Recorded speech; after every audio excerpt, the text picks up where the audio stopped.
నమస్తే, NH9 news స్వాగతం. మార్చి 6న జరగబోతున్న ఖమ్మం కార్పొరేషన్ ఎలక్షన్స్ లో టీఆర్ఎస్ ప్రభంజనం ఎలా ఉండబోతుంది అనే విషయం మీద చర్చించడానికి ఖమ్మం జిల్లా టీఆర్ఎస్ నాయకులు మడత వెంకట గౌడ్ గారు మనతో ఉన్నారు. నమస్కారం. నమస్కారం అండి. ఈ ఖమ్మం కార్పొరేషన్ ఎలక్షన్స్ లో టీఆర్ఎస్ వ్యూహరచన ఎలా ఉంది? ఖమ్మం పట్టణంలో ప్రత్యక్షంగా ఎన్నికలు ఎదుర్కోబోతున్నటువంటి ప్రజలందరికీ కూడా నమస్కారం తెలియజేస్తున్నాను. ఏదైతే తెలంగాణ రాష్ట్రం ఏర్పడిన తర్వాత మొట్టమొదటిసారిగా ఈ ఖమ్మం జిల్లాలో ఎన్నికలు జరుగుతున్నటువంటి సందర్భంగా, అదేవిధంగా ఖమ్మం మున్సిపల్ నుంచి మున్సిపల్ కార్పొరేషన్ వరకు ఎదిగినటువంటి ఈ ఎన్నికలు ప్రత్యేకంగా సంతరించుకున్నాయనే విషయం ఈ ప్రజలందరికీ తెలుసు. ఈ ఎన్నికలలో ఖచ్చితంగా కేసీఆర్ గారి ప్రభావము, కేటీఆర్ గారి ప్రభావం ఉంటూ అభివృద్ధి కోరుకునే ప్రజలు టీఆర్ఎస్నే అధిక సంఖ్యలో గెలిపిస్తారని భావిస్తున్నాం. ఖమ్మం జిల్లా పరిస్థితికి వచ్చేసరికి కూడా ఇదివరకు టీఆర్ఎస్ కొంచెం బలహీనంగా ఉండే అనే ఒక చిన్న ఇది ఉంది. ఇప్పుడు టీఆర్ఎస్ పరిస్థితి ఎలా ఉంది ఖమ్మంలో?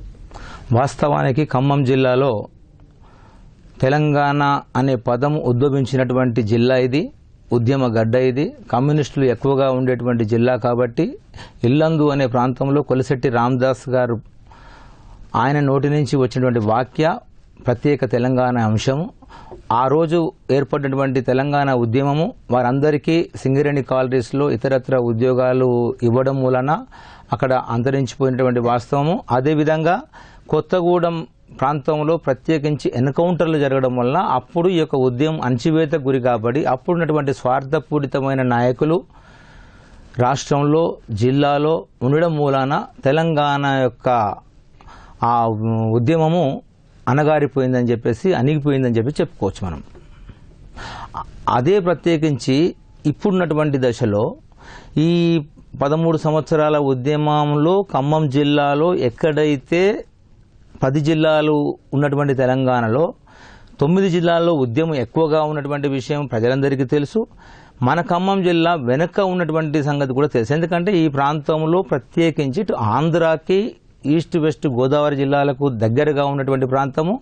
ప్రత్యేకించి ఇక్కడ ఎక్కువగా ఉన్నటువంటి వలసలు వచ్చేసి ఇక్కడ జీవితం ప్రారంభించి ఈ ప్రాంతంలో గోదావరి జిల్లాను తలపించే విధంగా ఉంటుంది కాబట్టి వ్యవసాయానికి, వ్యాపారానికి అనుకూలంగా ఉంటున్నటువంటి ప్రదేశం కాబట్టి ఇక్కడ వాళ్ళు ఉండడం మూలన ఇక్కడ ఉద్యమము నీరుగారిపోయింది. దానికి సంకేతంగా సరైన నాయకత్వం కూడా లేకుండా పోవడం వలన ఈ ప్రాంతంలో ఖమ్మంలో నాయకులు లేకుండా ఉండడము, ఉద్యమానికి ప్రోత్సాహం ఇచ్చే నాయకత్వం కొరతతోనే ఇక్కడ ఉద్యమం లేదు తప్పించేసి ఏదైతే జేఏసీ వాళ్ళు, ఉద్యోగస్తులు, ఇతరత్ర నాయకులందరూ కూడా వాళ్లకు తోచిన విధంగా ఆ ఉద్యమంలో పార్టిసిపేట్ చేస్తూ వచ్చారు. 50 డివిజన్లుగా పోటీ చేస్తున్న ఈ ఖమ్మం కార్పొరేషన్ ఎలక్షన్స్ లో మీరు ఏ డివిజన్లకు ప్రాతినిధ్యం వహిస్తున్నారు? 41, 42, 43, 44, 45.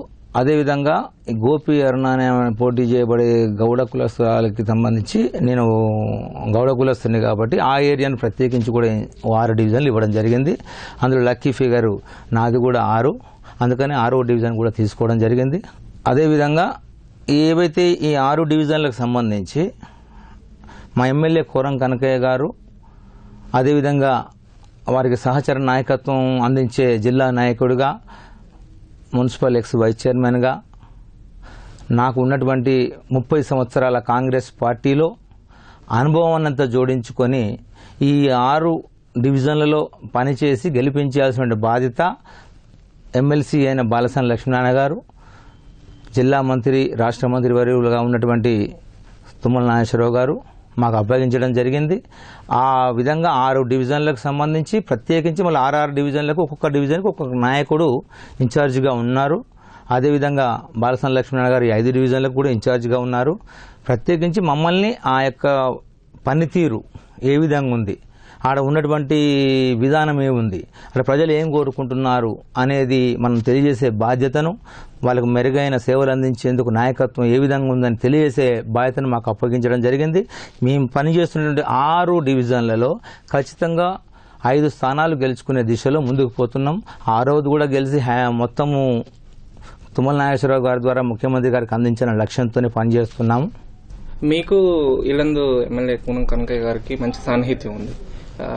అదే ఇప్పుడు టీఆర్ఎస్ లోకి కూనం కనకయ్య గారు వచ్చిన సంవత్సరం తర్వాత మీరు రావటం అంటే రాజకీయ పరిణామాలు ఏంటి? వాస్తవానికి కూరం కనకయ్య గారు ఇల్లందు కాంగ్రెస్ పార్టీ నుంచి ఎమ్మెల్యే గెలవడం జరిగింది. అదేవిధంగా అదే సమయంలో మున్సిపల్ చైర్పర్సన్ గా నా సతీమణి మడత రమగారు ఇల్లందు నుంచి గెలవడం జరిగింది. నేను కోఆప్షన్ మెంబర్గా కూడా ఇల్లందు మున్సిపాలిటీలో ఉన్నాను. అంతకుముందు ఎక్స్ వైస్ చైర్మన్గా ఉన్నాను. ఇల్లందు పట్టణ ప్రజలు మా ద్వారా అభివృద్ధిని కోరుకుంటున్నారనే విషయం ప్రజలందరికీ తెలుసు. కానీ 40 సంవత్సరాల చరిత్రలో ఎప్పుడు కూడా కాంగ్రెస్ పార్టీ ఇల్లందు నియోజకవర్గంలో గెలవలేదనే విషయము యావత్ రాష్ట్ర ప్రజలందరికీ తెలిసిన విషయం. అది అక్కడ న్యూ డెమోక్రసీ ఎంఎల్ పార్టీ గత 25 సంవత్సరాల క్రితము, అదేవిధంగా సిపిఐ పార్టీ, తెలుగుదేశం పార్టీ మరియు కాంగ్రెస్ పార్టీ ఈ గెలిచినటువంటి సందర్భంగా ఎంఎల్ పార్టీ గెలిచిన ప్రతిపక్షంలోనే కూర్చోవాల్సి వచ్చింది. తెలుగుదేశం పార్టీ గెలిచినప్పుడు అధికార పక్షం కాంగ్రెస్ ఉంది, అదేవిధంగా ఇంకోసారి సిపిఐ ఉంది, మరోసారి కాంగ్రెస్ పార్టీ గెలిచినప్పుడు టీఆర్ఎస్ అధికారంలోకి వచ్చింది.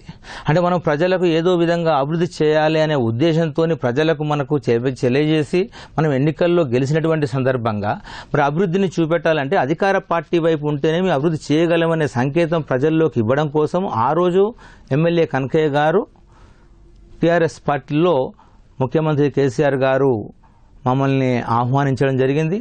ఆ మీటింగ్కి నేను, కూరం కనకయ్య గారు, జడ్పీటీసీలు లక్ష్మీనారాయణ సురేందర్ గారు, మేకల మల్లిబాబు యాదవ్, ఇంకా గార్ల జడ్పీటీసీ ఎద్దు మాధవి, ఇతరత్ర నాయకులు, ముఖ్య నాయకులు అందరం వెళ్లడం జరిగింది. మూల మధుకర్ రెడ్డి బయారం ఎంపీపీగా ఉన్నటువంటి సందర్భంగా మీ అందరం కూడా వెళ్లడం జరిగింది. కేసీఆర్ గారు మాకు 20 నిమిషాలు ఇంటర్వ్యూ ఇచ్చారు. ఆయన నిజంగా చెప్పాలంటే మేము వెళ్ళింది అభివృద్ధి కోసం వెళ్ళాము, ఆయన చెప్పింది కూడా అభివృద్ధి వైపే చెప్పాడు. ఆ తర్వాత కనకయ్య గారు వెంటనే స్పందించి తనకు నచ్చినటువంటి విషయాలను పరిగణలోకి తీసుకొని ఈ జిల్లాలో ఇల్లందు లాంటి వెనుకబడిన ప్రాంతం, ఏజెన్సీ ప్రాంతం అభివృద్ధి చెందాలంటే అధికార పార్టీలో ఉంటే తప్ప వేరే అభివృద్ధి చేయలేమన్న ఉద్దేశంతో తాను ముఖ్యంగా ముందు నిర్ణయం తీసుకున్నాడు. మరి నేను 1 సంవత్సరం ఆలస్యం చేయడం జరిగింది వాస్తవానికి. ఎందుకంటే కాంగ్రెస్ పార్టీలో 30 సంవత్సరాల కాంచి నేను మైనింగ్ ఇంజనీర్. వాస్తవానికి సింగరేణి కాలరీస్లో నేను కొత్తగూడెంలో మైనింగ్ ఇంజనీర్గా 3 years పనిచేశాను, 91, 92, 93లో. ఆ తర్వాత నేను ప్రైవేట్గా ఉద్యోగం చేస్తూ ఫుల్ టైం పాలిటిక్స్గా చేయడం జరిగింది. కానీ ప్రజలకు ఏదైతే సేవ చేద్దామని వచ్చానో పూర్తిగా నేను చేయాలంటే అధికార పార్టీ వైపు పోవాలా, అలాగే ఉండాలనే మీమాంసతోని 1 సంవత్సరం కాలం పాటు వాస్తవంగా ఎదురు చూశాను. అందరూ అనుకుంటున్నట్టుగానే కేసీఆర్ గారు మాయమాటలు చెప్తాడా, లేకపోతే టీఆర్ఎస్ పార్టీ అభివృద్ధి చేయగలుగుతుందా అనే లక్ష్యంలో అందరూ అభిప్రాయపడుతున్నట్టుగా నేను అందులో కూడా అపోహపడ్డటువంటి వాస్తవం విషయం. కానీ సంవత్సరం తిరిగిన తర్వాత మా ఇల్లందు మున్సిపాలిటీకి 5.25 లక్షల రూపాయలు పైప్ లైన్ కోసం మాకు ఇవ్వడం జరిగింది. 24 కోట్ల రూపాయలు చిన్న మున్సిపాలిటీ, సి గ్రేడ్ మున్సిపాలిటీ. మా యొక్క సంవత్సరం యొక్క బడ్జెట్ 2 కోట్ల రూపాయలు. అలాంటి మున్సిపాలిటీకి 24 కోట్ల రూపాయలతోని మాకు మార్కెట్ అభివృద్ధి కోసం నిధులు సమకూర్చుకోవడం జరిగింది. అదేవిధంగా మినీ ట్యాంక్ బండ్, దానికి 9 కోట్ల రూపాయలు ఇవ్వడం జరిగింది. అదేవిధంగా చెరువు పూడిక తీయడం కోసము మాకు 18 కోట్ల రూపాయలు, అంటే 9 కోట్ల రూపాయలు మొదటి విడతగా ఇవ్వడం జరుగుతుందని చెప్పేసి చెప్పడం జరిగింది. అంటే ఇలా ఒక చిన్న సి గ్రేడ్ మున్సిపాలిటీకి ఈ ప్రభుత్వము మేము సపోర్ట్ చేయకపోయినా కూడా కేవలం ఎమ్మెల్యే గారు చేరడం మూలాన మాకు ఇన్ని నిధులు వచ్చినప్పుడు ఖచ్చితంగా మేము కూడా సపోర్ట్ చేయాలన్న ఉద్దేశంతో కీలకమైనటువంటి దశలో ఎమ్మెల్సీ ఎన్నికలు జరుగుతున్నటువంటి సందర్భంగా మరొక్కసారి కేసీఆర్ గారు మన గౌరవ మంత్రివర్యులు తుమ్మల నాగేశ్వరరావు గారి ద్వారా మమ్మల్ని ఆహ్వానించడం జరిగింది. ఈ సమయము మీరు నిజంగా ప్రజలకు అభివృద్ధి కోరుకునే వాళ్ళైతే, ఖమ్మం జిల్లా అభివృద్ధి కోరుకునే వాళ్ళైతే ఈ ఎమ్మెల్సీ జరుగుతున్నటువంటి ఎన్నికల సందర్భంగా మీరు పార్టీలోకి చేరాలని చెప్పడం జరిగింది. ఆ సందర్భంగా మేము ఖచ్చితమైన సమయంలో ఖచ్చితమైన నిర్ణయం తీసుకొని ప్రజలకు ఒక మెసేజ్ ఇవ్వాలన్న ఉద్దేశంతోనే మేము ఆ రోజు 1 సంవత్సరం ఆలస్యమైనా కూడా కరెక్ట్ సమయంలో గోల్ ఏదైతే సాధించాలనుకున్నామో ఆ గోల్ కొట్టే బంతి నా దగ్గరికి వచ్చినప్పుడు నేను కరెక్ట్ టైంలో కరెక్ట్ గోల్ కొట్టానని భావిస్తున్నాను. అదే సందర్భంగా ఎమ్మెల్సీ బాలసాని లక్ష్మీనారాయణ గారు ఈ జిల్లాలో మీరు ఇందాక చెప్పినట్లుగా టీఆర్ఎస్ పార్టీ ఇక్కడ ఉద్యమంలో లేదు. అప్పుడు తెలంగాణ రాకముందు ఎమ్మెల్సీకి కావాల్సినటువంటి ఎంపీటీసీలు కానీ జెడ్పీటీసీలు కానీ పోటీకి అసలు చేయలేదు. తెలంగాణ ప్రకటించిన తర్వాత ఈ యొక్క జిల్లాలో కొత్తగూడెంలో ఒక కౌన్సిలర్ సీటు, ఇల్లందులో 3 కౌన్సిలర్ సీటు గెలవడం జరిగింది. వాస్తవానికి ఎమ్మెల్సీకి కావలసినటువంటి మెజారిటీ పార్టీలో అభిమానంతో చేరిన వాళ్ళే తప్పించేసి సొంతగా మెజార్టీ లేదు. కానీ అభివృద్ధిని కోరుకునే నాయకుడు, ప్రజానాయకుడు ప్రజల పక్కకు ఆలోచించాలనే ఉద్దేశంతో ప్రజలు ఆ రోజు కోరుకున్న విధంగా టీఆర్ఎస్ పార్టీకి మద్దతు పెరుగుతున్నటువంటి సందర్భంగా అందరితో భాగంగా నేను కూడా ఆ టైంలో సుమారు 52 మందితో కేసీఆర్ గారి సమక్షంలో హైదరాబాద్లో పార్టీలో చేరడం జరిగింది. అప్పుడు ఎమ్మెల్సీ బాలసాని లక్ష్మణ గారు గెలిచారు. ఆ గెలుపు ఘనతలో తుమ్మల నాగేశ్వరరావు గారికి ఎంతైతే భాగస్వామ్యం వహించిందో ఆయనకు చేదోడు వాదోడుగా ఉడతాభక్తిగా నేను అందించినటువంటి 52 మంది సభ్యుల విజయం కూడా నాకు అంతటి ఆనందాన్ని ఇచ్చింది. ఖచ్చితంగా నా వంతు సాయం నేను అందించాను కాబట్టి ఆ సహాయ రూపంగా ఈరోజు జిల్లాలో బాలసాని లక్ష్మణ గారు గెలిచారు. అదేవిధంగా ఇప్పుడు మొదటిసారి ఎన్నికలు ఖమ్మం మున్సిపాలిటీ కార్పొరేషన్లో జరుగుతున్నాయి.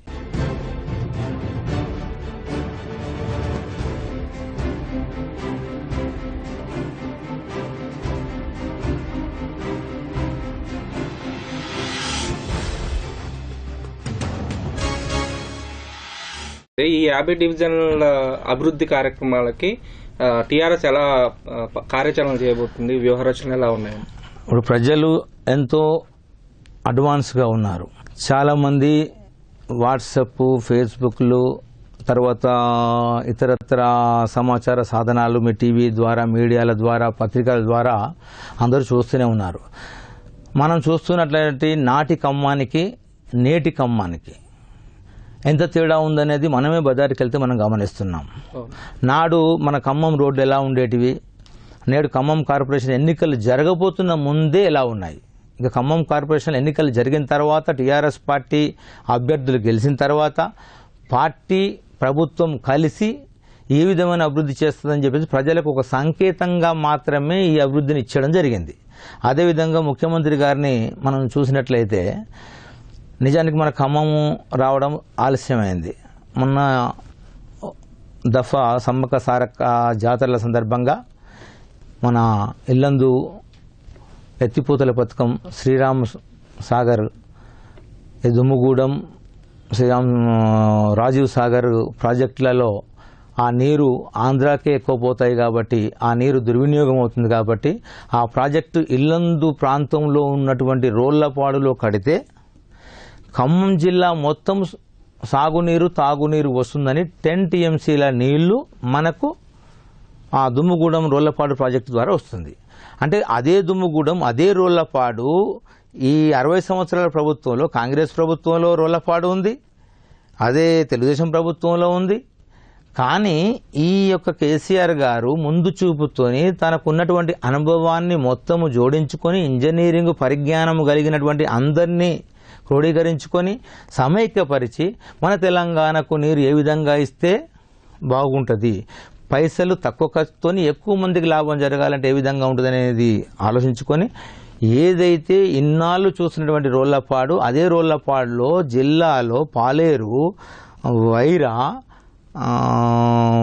కొత్తగూడెంలో కిన్నెరసాని ఈ 3 ప్రాజెక్టులలో ఎంత కెపాసిటీ టీఎంసీ నీళ్ళైతే ఉంటాయో ఈ రోళ్లపాడులో అంతే కెపాసిటీ తగ్గటువంటి నీళ్ళ ప్రాజెక్టు మనకు కడుతున్నాడు. అది మొన్ననే శంకుస్థాపన చేసుకోవడం జరిగింది. సరే, ఖమ్మం అభివృద్ధికి హైదరాబాద్లో మీరు చూస్తున్నట్టుగా అక్కడ పోటీకి అంతకుముందు కూడా చేయనటువంటి సందర్భము ప్రజలందరికీ తెలుసు. కానీ ప్రభుత్వం ఏర్పడ్డ తర్వాత మొట్టమొదటిసారి ఎన్నికలు జరిగినటువంటి సందర్భంగా కేటీఆర్ గారు 100 సీట్లు వస్తాయని చెప్పడం జరిగింది. అదేవిధంగా ప్రజలు తీర్పునిచ్చి 99 సీట్లకు ఇచ్చారు. ఖమ్మం కూడా సేమ్ అదే తీర్పులో తుమ్మల నాగేశ్వరరావు గారు చెప్తున్నట్టుగా 42 సీట్లు ఖచ్చితంగా వస్తాయని ప్రజలు, నాయకత్వంలో ఉన్నటువంటి తన నాయకత్వంలో పనిచేస్తున్న నాయకులందరూ, అధికారులు, మీడియా మొత్తం చెప్తూ వస్తుంది. సీఎం ఖమ్మం టూర్లో వరాల జల్లు కురిపించారు. ప్రజల స్పందన ఎలా ఉంది, మీ అభిప్రాయం? వాస్తవానికి సీఎం వరాల జల్లు కాదు, అతను ఇచ్చిన హామీలను నెరవేర్చే దిశలోనే ముఖ్యమంత్రి గారు ప్రయాణిస్తుంటారని అందరికీ తెలుసు. మన ఖమ్మం జిల్లాలో మంత్రి పదవిని కల్పించడం మనకు చెప్పకనే ఇచ్చినటువంటి వరం కదా. తుమ్మల నాగేశ్వరరావు గారు నాయకత్వం సరి అయినది ఈ జిల్లాకు ఉంటుంది, ఆయనకు నాయకత్వం ఇస్తేనే ఈ జిల్లా అభివృద్ధి చెందుతుంది, అనే దిశలో తుమ్మల నాగేశ్వరరావు గారిని ఒక ఎమ్మెల్యేగా ఓడిపోయి తాను ఇంట్లో కూర్చుంటున్నటువంటి సమయంలో ఈ జిల్లా ప్రజల మీద దృష్టి లేకపోతే, ఆయనకు అభివృద్ధి చెందాలనే లక్ష్యం లేకపోతే, 10 జిల్లాల తనకు కావలసిన బలం తనకు ఉన్నప్పుడు ఈ జిల్లాలో తుమ్మల నాగేశ్వరరావు గారిని పిలిచి మంత్రి పదవి ఇవ్వాల్సిన అవసరం లేదు కదా. ఆ మంత్రి పదవి తుమ్మల నాగేశ్వరరావు గారికి ఇస్తే ఆయనే సమగ్ర అనుభవం గల నాయకుడు. తెలుగుదేశం పార్టీలో 30 సంవత్సరాలుగా ఈ యొక్క జిల్లాను అభివృద్ధి చెందినటువంటి లక్ష్యంగా తాను పనిచేసుకుంటూ వచ్చాడు. అదే తుమ్మల నాగేశ్వరరావు గారు మంత్రి పదవి ఇచ్చిన తర్వాత రోడ్లు కానివ్వండి, భవనాలు కానివ్వండి, ఖమ్మం యొక్క నగర పరిస్థితి కానివ్వండి, మా ఇల్లందు పరిస్థితి కానివ్వండి, ఇతరత్ర సాగునీరు, తాగునీరు, కరెంటు, రోడ్లు, భవనాలు, ఇవన్నీ రంగాల్లో కూడా అభివృద్ధి చెందుతుంది అనడానికి ఏదైతే తుమ్మల నాగేశ్వరరావు గారి మీద ఒక గట్టి దృఢమైన నమ్మకంతో ఈరోజు ముఖ్యమంత్రి గారు తుమ్మల నాగేశ్వరరావు గారికి మంత్రి పదవిని ఇచ్చారో, ఆ మంత్రి పదవి ఇచ్చినటువంటి దానికి ఈ జిల్లా నుంచి కానుకగా ఎమ్మెల్సీని ముఖ్యమంత్రి గారికి అందించారు. అదేవిధంగా రేపు కార్పొరేషన్ కూడా గెలిపించుకునే దిశలో మనం కనుక ప్రయాణం చేస్తే అనుకున్నది అనుకోనిది కూడా వరంలో, అనుకోనిది లభిస్తే వరం, కానీ తాను చేయాలనుకున్నది డబుల్ బెడ్రూమ్లు. ఇవాళ ఖమ్మం జిల్లాకు 5,000 ఇండ్లు ఖమ్మం టౌన్కి ఇస్తా అని చెప్పారు. అదే హైదరాబాద్లో ప్రతి ఒక్క నియోజకవర్గానికి 5,000 ఇస్తా అని చెప్పారు. అంటే 5,000 ఇళ్ళు ఖమ్మం జిల్లాకు వచ్చినప్పుడు, ఖమ్మం టౌన్కి వచ్చినప్పుడు ప్రతి సంవత్సరం ఎన్ని ఇండ్లు వస్తాయో ఒకసారి ఆలోచించుకోవాలి. తర్వాత మనం పెన్షన్లనే చూసుకుందాం. పెన్షన్లు 200 రూపాయల పెన్షన్లు వచ్చినప్పుడు ఏదైతే తీసేస్తారన్నారు, 1000 రూపాయలు అంతే మందికి ఇచ్చారు. రేషన్ కార్డులు అలాగే ఇచ్చారు. ప్రతిదీ కూడా ప్రజలకు మేలైన పనులు గట్టిగా ఇవ్వాలనుకున్నారు.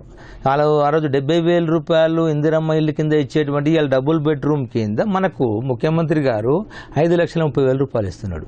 ఈ 5,30,000 ఇవ్వడం సాధ్యమా అంటే కడుతుంటే వాళ్ళే చూస్తారు. ఇప్పుడు నోరుండి మాట్లాడుతున్నారు, రేపు డబుల్ బెడ్రూమ్లు కట్టిన తర్వాత కళ్ళుండి చూడలేనంత మురుకులైతే కాదుగా. ఖచ్చితంగా ముఖ్యమంత్రి గారు చేసే అభివృద్ధి పనులు, ఆయన చేసే ప్రతిదీ కూడా చూస్తారు. ప్రజలు గట్టి నమ్మకంతోనున్నారు. హైదరాబాదులో ఏదైతే ఫలితాలను ఇచ్చారో ఈరోజు తుమ్మల నాగేశ్వరరావు గారి నాయకత్వం మీద, ముఖ్యమంత్రి గారి సారథ్యం మీద గట్టి నమ్మకంతో ఖమ్మం పట్టణ ప్రజలున్నారు. దానికి తోడుగా బాలసాని లక్ష్మీనారాయణ గారు, కోరం కనకయ్య గారు, మదన్ లాల్ గారు, తాటి వెంకటేశ్వర్లు గారు, అదేవిధంగా కోరం కనకయ్య గారు ఈ యొక్క ఖమ్మం జిల్లా రథసారథులుగా ఉన్నటువంటి సందర్భంగా వెంకట్రావు గారు కూడా కొత్తగూడెం ఎమ్మెల్యే గారు ఉన్నారు. వీరందరూ కూడా ఈరోజు ప్రగతి పథంలో ఖమ్మం జిల్లాను నడిపించేందుకు మంత్రి గారి సారథ్యంలో పనిచేస్తూ ఖమ్మం జిల్లాను అగ్రభాగంలో నిలిపే విధంగా ముఖ్యమంత్రి కేసీఆర్ గారి యొక్క ఆశీర్వాదంతో, అదేవిధంగా కేటీఆర్ గారికి మొన్నే పురపాలక సంఘం మంత్రి ఇచ్చారు. ఒక యువకుడికి, సామర్థ్యం కలిగినటువంటి, సమగ్ర అభివృద్ధి చేయగలిగిన సత్తా ఉన్నటువంటి వ్యక్తికి ఆయనకు ఇవ్వడం ఈ యొక్క తెలంగాణ రాష్ట్ర ప్రజలు చేసుకున్నటువంటి పుణ్యం అనుకోవాలి. ఎందుకంటే తన యొక్క అనుభవంలో చిన్నవాడి కావచ్చు, కానీ చదువులో కానీ విజ్ఞానంలో కానీ అన్నిట్లో తెలివికల్లోడు కేటీఆర్ గారు. మేము స్వయంగా చూసాం, అనుభవంలోకి తీసుకున్నాం. అలాంటి కేటీఆర్ గారికి పురపాలక శాఖ మంత్రి ఇవ్వడం ఖమ్మం పట్టణానికి మాత్రం ఖచ్చితంగా ఆ రోజు ముఖ్యమంత్రి గారు ఏదైతే చెప్పారో, ఖమ్మం జిల్లా సరిహద్దులు గలటువంటి ఈస్ట్ గోదావరి, వెస్ట్ గోదావరి, విజయవాడను తలపించే విధంగా ఖమ్మం హెడ్ క్వార్టర్ను అలా తయారు చేస్తామని చెప్పారు. దాని మీద ప్రజలందరికీ నమ్మకం ఉంది. గతంలో ఏముంది, CPM party, CPI party, Congress, తెలుగుదేశాలు ఇక్కడ పాల్గొన్నాయి. వీళ్ళు ప్రతిపక్షంలో ఉన్నారు. ఆ రోజు పోరాడే వాళ్ళే ఈ రోజు కూడా పోరాడుతూనే ఉంటారు. కానీ అధికారంలో పక్షమైనటువంటి టీఆర్ఎస్ని గెలిపించుకున్నట్లయితే ఖచ్చితంగా మనము కరెంటు కానీ, నీరు కానీ, రోడ్లు కానీ, డబుల్ బెడ్రూమ్లు కానీ, ఇతరత్ర అభివృద్ధి సంక్షేమ ఫలాలన్నీ అనుభవించాలంటే అధికార పార్టీ పక్షాన ఉంటే మంచిదని చెప్పేసి చదువుకున్న వాళ్ళు, చదువుకోని వాళ్ళు, విద్యార్థులు, యువకులు, నిరుద్యోగులు అందరూ కూడా ఏకపక్షాన అధికార పార్టీని గెలిపించాలనుకుంటున్నారు తప్పించేసి మేము పనిచేసేది కొంతే. ఆల్రెడీ ప్రజలు నిర్ణయం తీసుకోబడి ఉన్నారు. హైదరాబాదులో నిజంగా చెప్పాలంటే ఒక్కొక్క బూత్కి 50,000 ఓట్లు, అన్ని తిరగడం సాధ్యమైతే ఏ నాయకుడికైనా. కానీ ప్రజలు ముందుగా నిర్ణయం తీసుకున్నటువంటి పక్షాన వాళ్ళు ఓటు వేశారు. అదే తీర్పును రేపు ఖమ్మం జిల్లాలో ఖమ్మం పురపాలక సంఘానికి కార్పొరేషన్ జరుగుతున్న ఎన్నికల్లో కూడా ప్రజలు అదే తీర్పునిస్తారని చెప్పేసి భావిస్తున్నాము. ఖచ్చితంగా ఇప్పటి వరకు 30 సంవత్సరాలుగా తుమ్మల నాగేశ్వరరావు గారు ఈ జిల్లాకు చేసినటువంటి సేవలు ప్రజలందరికీ తెలుసు. ఆయన నాయకత్వం మీద ప్రజలందరికీ నమ్మకం ఉంది.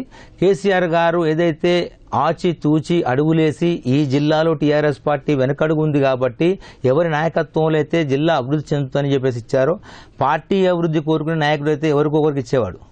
కానీ ప్రజల అభివృద్ధిని కోరుకునే విషయంలో అనుభవజ్ఞుడికి సమగ్ర నాయకత్వం కలిగిన వ్యక్తి ప్రజా పక్షాన నిలిచి ప్రజల కోసం పరిపాలన పరమైన అనుభవం కావాలనే ఉద్దేశంతో గౌరవ మంత్రివర్యులు తుమ్మల నాగేశ్వరరావు గారికి మంత్రి పదవి ఇచ్చి మన యొక్క జిల్లాని అభివృద్ధి పదంలో నడుపుతున్నారు.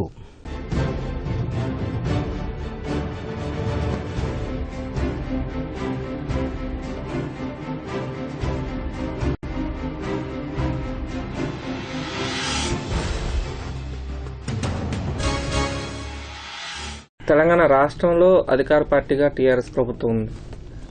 అయితే ఖమ్మం పరిస్థితికి వచ్చేసరికల్లా మంత్రి టీఆర్ఎస్ మంత్రి అయినా సరే ఇక్కడ స్థానిక ఎమ్మెల్యే కాంగ్రెస్ పార్టీలో ఉండటం జరిగింది. ఖమ్మం ఎంపీ వైఎస్ఆర్ కాంగ్రెస్ పార్టీ ఉండటం జరిగింది. ఈ పరిస్థితుల్లో ఖమ్మం కార్పొరేషన్ ఎలక్షన్స్ లో టీఆర్ఎస్ ఎలాంటి ప్రపంచం సృష్టించబోతుంది? ప్రజలు అధికార పార్టీని కోరుకుంటున్నారది వాస్తవమే. అయితే ఇక్కడ మీరు అనేది ఏంటంటే ఖమ్మంలో ఎమ్మెల్యే గారు కాంగ్రెస్ పార్టీ పువ్వాడ అజయ్ గారు ఉన్నారు. అదేవిధంగా ఎంపీగా పొంగులేటి శ్రీనివాసరెడ్డి గారు ఉన్నారు చెప్తున్నారు. వాస్తవమే.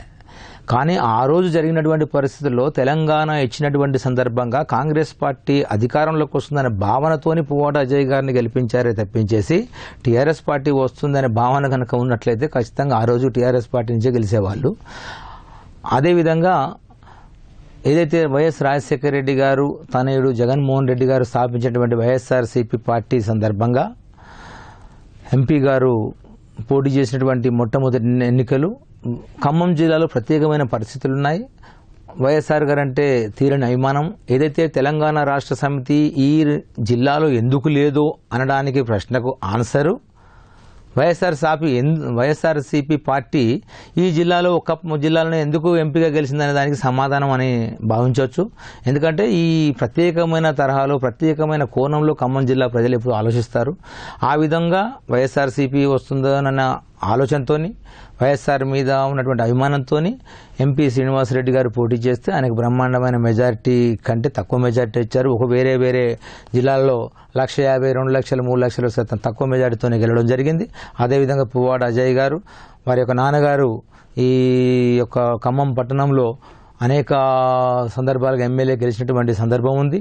సిపిఐ పార్టీలో ప్రముఖంగా ఉన్నటువంటి సందర్భం. కాంగ్రెస్ పార్టీలో చేరి కాంగ్రెస్ పార్టీ నుంచి ఎమ్మెల్యేగా మొట్టమొదటిసారి పోటీ చేయడం, అప్పుడు ఉన్నటువంటి తెలంగాణ ఇచ్చినటువంటి కాంగ్రెస్ పార్టీగా గుర్తింపు ఉంది. ఇక్కడ ఉన్నటువంటి నాయకత్వాల రూపంలో ఆ రోజు ఇక్కడ గెలవడం జరిగింది. ఏదైతే ఇప్పుడున్నటువంటి అధికార పార్టీ టీఆర్ఎస్ పార్టీ అప్పుడు సమగ్ర నాయకత్వం లేదు టీఆర్ఎస్ పార్టీకి. అదేవిధంగా ఈ జిల్లాలో భరోసా లేదు. ఆ భరోసా లేని కారణంగా ఆ రోజు టీఆర్ఎస్ వైపు ప్రజలు ఉన్నప్పటికీ కూడా నాయకత్వం లేని వలన ఆ రోజు ఓటు వేయడానికి ప్రజలు సుముఖంగా లేరు.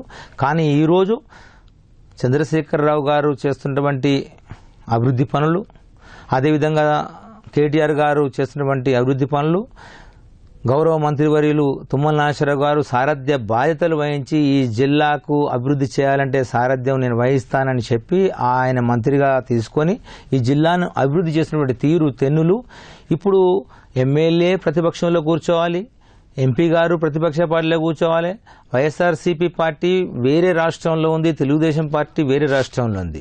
ఒక ఉద్యమ నేపథ్యంలో వచ్చినటువంటి టీఆర్ఎస్ పార్టీకి తమ నాయకత్వంలో తెలంగాణ రాష్ట్రాన్ని సాధించుకోవడమే కాకుండా ఈ యొక్క రాష్ట్రంలో ప్రభుత్వాన్ని ఏర్పాటు చేసి పరిపాలన దశలో అనేక మందికి అభివృద్ధి పనులు చేస్తున్నటువంటి సందర్భంగా ప్రజలు ఒక నమ్మకంతో హైదరాబాదులో ఇచ్చినటువంటి తీర్పునే ఇక్కడ కూడా ఇస్తారనే నమ్మకం మాలో ప్రజలు ప్రతి ఒక్కరిలో ఉంది.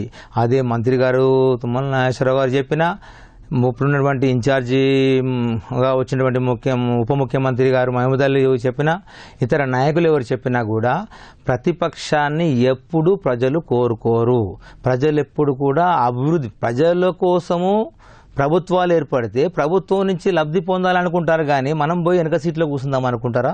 కాబట్టి ప్రజలు నేరుగా అభివృద్ధి చేస్తున్నటువంటి టీఆర్ఎస్ పార్టీని ఎన్నుకొని ఖమ్మానికి అభివృద్ధి జరగాలనుకుంటారు, కానీ కాంగ్రెస్ పార్టీగా లేదా వైఎస్ఆర్సీపీకి అభివృద్ధి జరగాలని కోరుకోరు. వాళ్ళ నాయకత్వంలో ఒక మంచితనం ఉంటే వాళ్ళు ఎదురుపడ్డప్పుడు ఒక నమస్కారం పెడతారు. అజయ్ గారు ఏదైనా హాస్పిటల్లో మంచి ఏదైనా ట్రీట్మెంట్ చేస్తే వారికి కూడా ఒక నమస్కారం కొడతారు.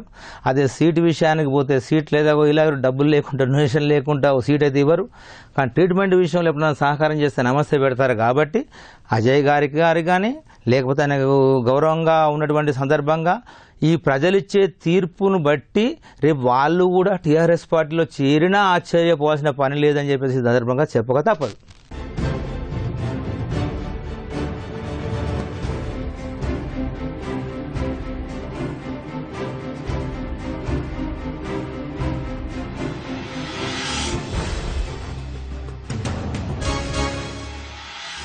ప్రతిపక్ష పార్టీలు టీఆర్ఎస్ మీద చేస్తున్న ఆరోపణలకు మీ సమాధానం? ప్రతిపక్షం అన్నప్పుడే ఆరోపణలు చేయాలి.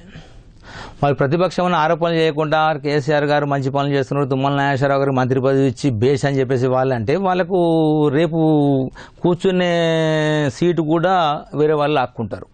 కాబట్టి వాళ్ళు ఉన్న పని ప్రతిపక్షం ఆరోపణలు చేయడం. కానీ దాన్ని ఎలా ఉండాలంటే ఆరోపణ చేస్తున్నప్పుడు ఉపయోగపరంగా ఆరోగ్యపరంగా ప్రజలకు హాని జరగకుండా ఉండే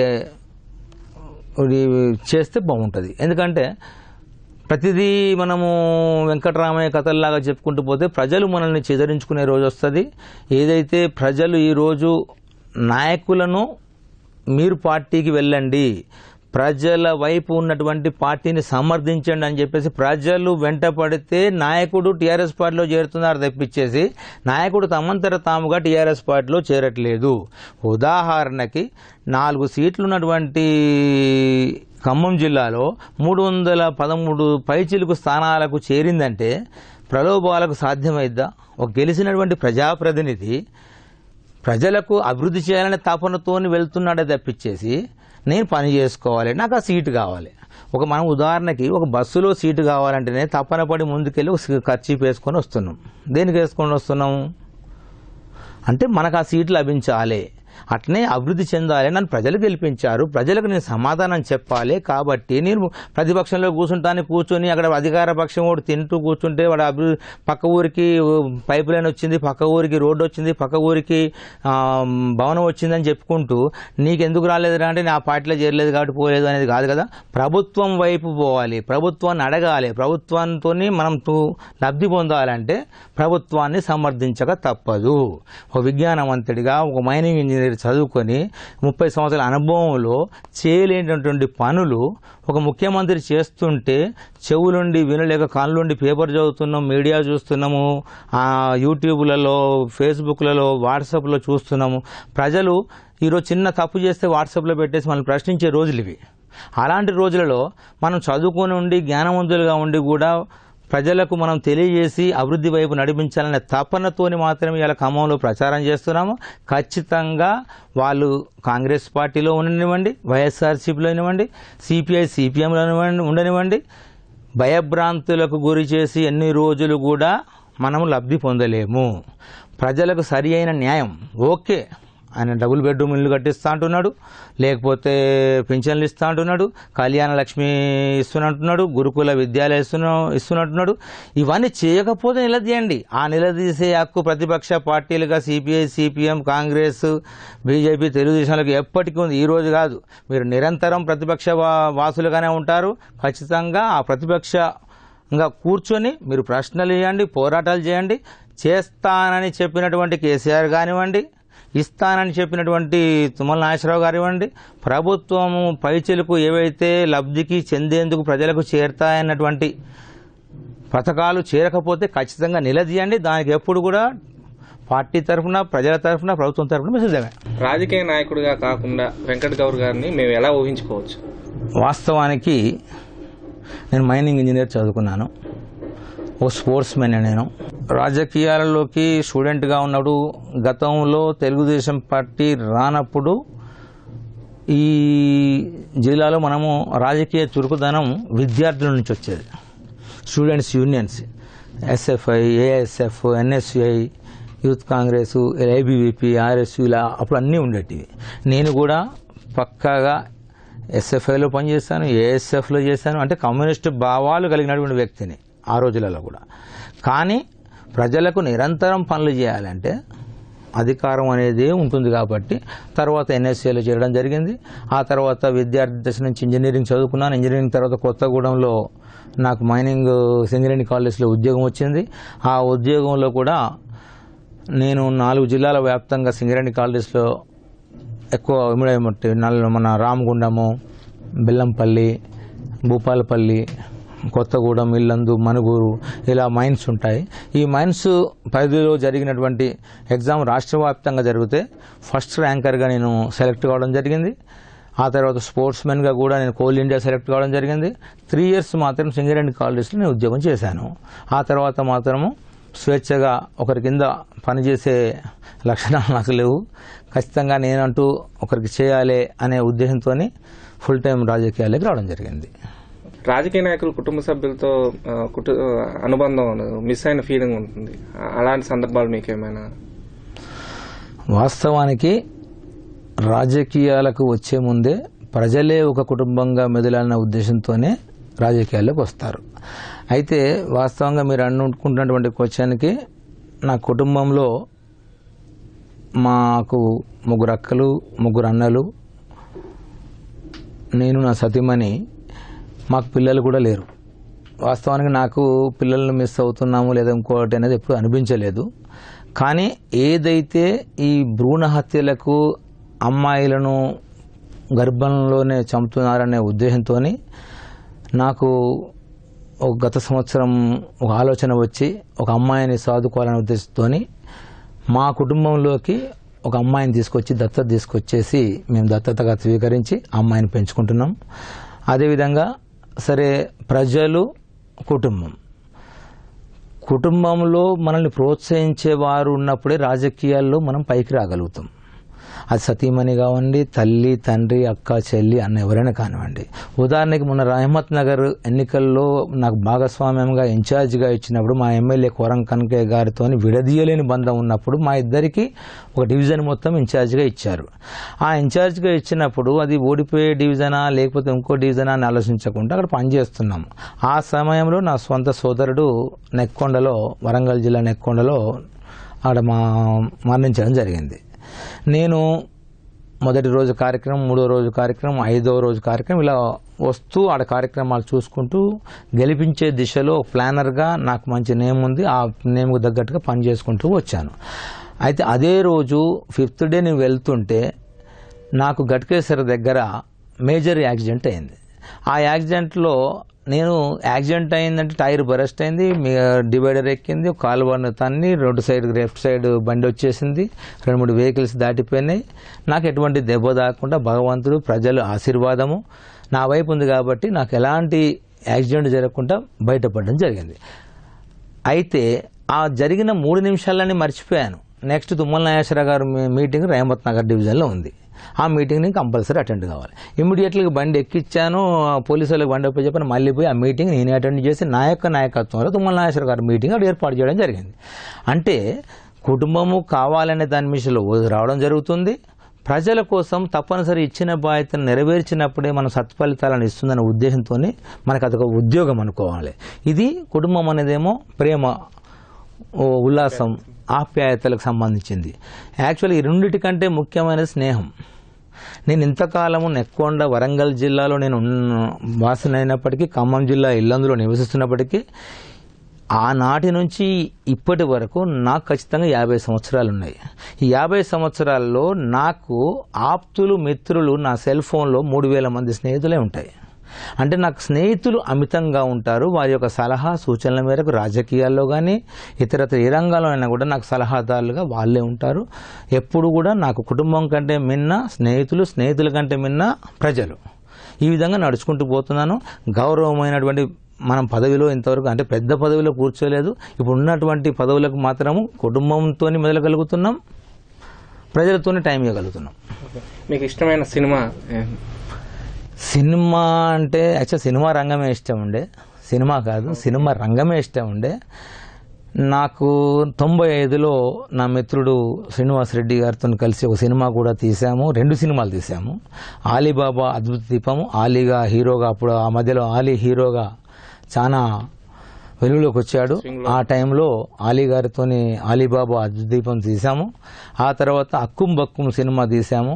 ఆ టైంలో గౌరవ ముఖ్యమంత్రి ఆనాటి NT Rama Rao 7th 10th inter degree అన్ని ఎగ్జామ్స్ ఒకటేసారి పెట్టడం వల్ల ఆ ఎగ్జామ్స్ టైంలో మా యొక్క డైరెక్టరు, మా ప్రొడ్యూసరు, మేము సహా ప్రొడ్యూసర్గా ఉండి సినిమా తీయడం జరిగింది. అప్పుడు ఆ రిలీజ్కి ఆ టైమింగ్స్ కుదరక సినిమా చాలా నష్టపోవడం జరిగింది. దాంతో సినిమా రంగాన్ని విరమించుకొని పూర్తిగా రాజకీయ రంగాన్ని ఎంచుకోవడం జరిగింది. యువత రాజకీయ రంగంలోకి రావడం గురించి మీ యొక్క అభిప్రాయం? ఖచ్చితంగా యువత రాజకీయ రంగంలోకి వచ్చినప్పుడే అభివృద్ధిని ఎక్కువ సాధించుకోవడంలో ఉంటుంది. కాంగ్రెస్ పార్టీలో చూడండి, కమ్యూనిస్ట్ పార్టీలో చూడండి, ఇతర పార్టీలో చూడండి, ఎక్కువ శాతం 70-80 ఏళ్ళు పైబడిన వాళ్ళే ఉంటారు. దానికి ఉదాహరణ మన ఖమ్మం జిల్లా అధ్యక్షుడు అనుకోండి, లేకపోతే ఇంకా ఇతరత్ర అనుకోండి. యువత కనుక ఉన్నట్టయితే అలా కేటీఆర్ లాగా, ఒక హరీష్ రావు లాగా, లేకపోతే ఇంకా ఆలోచన శక్తి పెరిగి అందరితోని సమయ పాలన పెంచుకోగలిగి, ఇలా వెబ్సైట్స్ ఉన్నాయి, రకరకాల ఇవి ఉన్నాయి, వాటన్నీ ఉపయోగించుకొని ఇతర దేశాల కంటే మన దేశం ఏ విధంగా అభివృద్ధి చెందాలనే ఉద్దేశంతో పనిచేయాలంటే యువత మాత్రమే పనిచేయాలి. కంప్యూటర్లో పనిచేసే వాళ్ళు 13-16 గంటలు పనిచేస్తున్నారు. అదే యువత దేశం కోసం అన్ని గంటలు పనిచేస్తే దేశం ఇప్పుడున్నటువంటి స్థాయి నుంచి ఏ స్థాయికి పోతుందో ఒకసారి ఆలోచించుకోవాలి. అందుకనే ఈ తెలంగాణ రాష్ట్రంలోనే కాదు, భారతదేశంలో కూడా యువత ఏదైతే ఉద్యోగాలను ఎంచుకుంటున్నారో, కంప్యూటర్ కానివ్వండి, డాక్టర్ కానివ్వండి, లాయర్ కానివ్వండి, ఇతరత్ర ఏదైనా ప్రతి రంగము సేవా రంగమే. కానీ రాజకీయ రంగంలో సేవ చేసే వాళ్ళేమో అన్ని రంగాల వాళ్ళకి సేవ చేసే అవకాశం ఉంటుంది. కాబట్టి విద్యార్థులు, యువకులు ప్రత్యేకించి రాజకీయ రంగాన్ని ప్రోత్సహించాలి, పేపర్లు చదువుకోవాలి, మీరు న్యూస్ను ఫాలో కావాలి. మీరు ఫాలో అయినప్పుడే తప్పు చేసిన వాడికి మనం దెబ్బతీసే అవకాశం ఉంటుంది. విజ్ఞులకు, చదువుకున్న వాళ్ళకి, యువకులకు ప్రోత్సహించే అవకాశం ఉంటుంది. ఈరోజు టీఆర్ఎస్ పార్టీ చూసుకుంటే ఇలా ఖమ్మం జిల్లాలో జరుగుతున్నటువంటి కార్పొరేషన్ ఎన్నికల్లో ఎక్కువ శాతం టీఆర్ఎస్ పార్టీ బీద వాళ్లకు, యువతకు, మహిళలకు ఎక్కువ సీట్లు ఇచ్చినటువంటి ఘనత కూడా టీఆర్ఎస్ పార్టీకి ఉంది. కాబట్టి మీరు యువకులు ఖచ్చితంగా రాజకీయాల్లోకి రావాలి. కేసీఆర్ గారు యువకులను ప్రోత్సహించడంలో కేటీఆర్ గారిని ఏదైతే ముందు తీసుకొచ్చారో మీ అందరికీ కూడా ప్రాధాన్యత ఉంటుందని తెలియజేసుకుంటాం. చివరిగా ఖమ్మం జిల్లా ప్రజలకు మీరు చెప్పబోయే అంశం? ఖమ్మం జిల్లా ప్రజలు ఏదైతే టీఆర్ఎస్ పార్టీ పరంగా తెలంగాణ రాష్ట్ర వ్యాప్తంగా జరిగినటువంటి ఉద్యమంలో భాగస్వామ్యం కాకపోయినా కూడా ముఖ్యమంత్రి కేసీఆర్ గారు మన జిల్లా ప్రజలకు అన్ని వరాలు ఇచ్చే విధంగా ఒక మంత్రి ఇచ్చాడు, అదేవిధంగా ఇప్పుడు ఎమ్మెల్సీ ఇచ్చారు, అదేవిధంగా ఒక ప్రాజెక్టులు ఇచ్చాడు. అభివృద్ధి పథకాలన్నీ సాధించడంలో 10 జిల్లాల తెలంగాణకు ఖమ్మాన్నే అగ్రభాగంగా నిరూపించుకొని తెలంగాణ జిల్లాలలో మొట్టమొదటిది ఖమ్మం జిల్లా అనిపించే విధంగా పనిచేస్తాడని చెప్పడం వలన రేపు జరగబోతున్నటువంటి ఎన్నికల్లో మనము అడగకుండా ఇచ్చినటువంటి కేసీఆర్ గారికి వరంగా ఇవ్వాలంటే ఖచ్చితంగా ఈ యొక్క నగర పంచాయతీ ఎన్నికల్లో ఖచ్చితంగా 42 స్థానాలు, అత్యధిక స్థానాలు గెలిపించి ఆయన గిఫ్ట్గా ఇస్తే 100 రకాల అభివృద్ధి పనులు మనం తీసుకునే అవకాశం ఉంది. కాబట్టి ఈ గతంలో 13 సంవత్సరాల ఉద్యమ కాలంలో చేసినటువంటి తప్పు పని మరొకసారి చేయకుండా ఇతర పార్టీల నాయకులు కానివ్వండి, ప్రజలు కానివ్వండి, ఉద్యోగస్తులు కానివ్వండి, మేధావులు కానివ్వండి ఖచ్చితంగా అధికార పార్టీ అభ్యర్థులను గెలిపించి ఖమ్మం నగర అభివృద్ధిని చేసుకుంటూ మన యొక్క భవిష్యత్తును ప్రభుత్వం చేతిలో పెట్టాలని, మన పిల్లలకు మంచి భవిష్యత్తు ఇవ్వాలని కోరుకుంటున్నాను. ఇది వాళ్ళ స్పెషల్ ఎపిసోడ్. మరో స్పెషల్ ఎపిసోడ్తో మళ్ళీ కలుద్దాం. Thank you.